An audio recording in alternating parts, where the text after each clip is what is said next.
The sentence. Sentences, fragments, and clause. The sentence.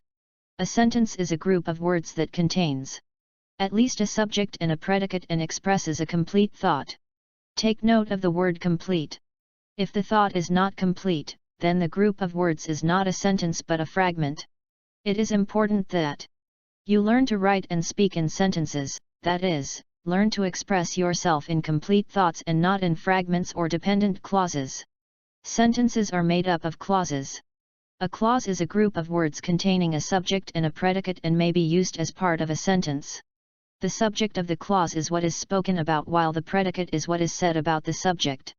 In other words, the subject is that part of the sentence that shows, 1. Who is speaking, 2. Who is spoken to, or 3. The person or thing spoken about. The predicate is that part of the sentence that tells you what the subject does or what is done to the subject. The core of the predicate is a verb which can also be one word or more than one word. In Julie has eaten meat. Julie is the subject because it is what is spoken about while eaten meat is the predicate, that is, what is said about the subject. There are various types of clauses. 1. Finite clause. 2. Non-finite clause. 3. Main or independent clause. 4. Subordinate or independent clause. Finite clause. It is one with a conjugated verb that expresses a specific time of the action or state expressed by the predicate, for example, Susan will drink juice. I am going to school. Non-finite clause. A non-finite clause is one whose verb is not conjugated, is in the infinitive, such that the time of the action or the state expressed by the predicate is not specified. For example, I want Susan to go home. Jane wants to sit with Mark. Main or independent clause. It is a group of words that has a subject and a predicate, and can stand on its own in a sentence. For example, 1. You must hurry or you will be late. You must hurry. Independent clause. You will be late. Independent clause. 2. Paul fetched wood and Mary fetched water. Paul fetched wood. Independent clause.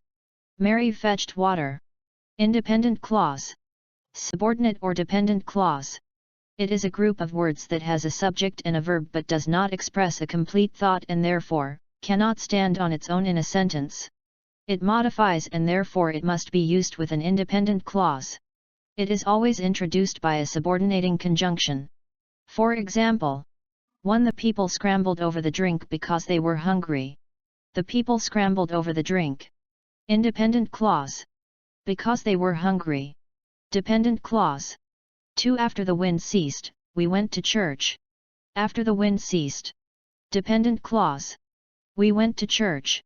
Independent clause. There are two main ways to classify a sentence, that is, through the structure and through function. Sentence structure. Simple sentence. This is a sentence made up of a single clause. Thus, it has only one independent and no subordinate clause. It may have a simple or compound subject and a simple or compound predicate. For example, 1. We hired a car. 2. I gave a basket to Peter. 3. Mary and James are in class. Compound sentence. It is one made up of two or more independent clauses or simple sentences, joined together by a coordinating conjunction, a colon, or a semicolon. For example, 1. My father works on Thursdays and attends church on Saturdays. 2. I love sports but I am physically disabled. 3. Flora loves athletics, Siri loves volleyball, and James loves basketball. Complex sentence. It contains one main clause and at least one subordinate clause which provide additional information to the independent clause. The dependent clause may come before or after the main clause but it is identified by the fact that it is introduced by a subordinate conjunction. For example, we couldn't present the drama because we arrived late. Though we arrived late, we were given the opportunity to present the drama. Compound complex sentence. It contains two or more independent clauses and at least one dependent clause. For example, if I have to pass my exams, I need to be much serious and I must also be hardworking. Declarative sentence. A declarative sentence makes a statement and ends with a full stop.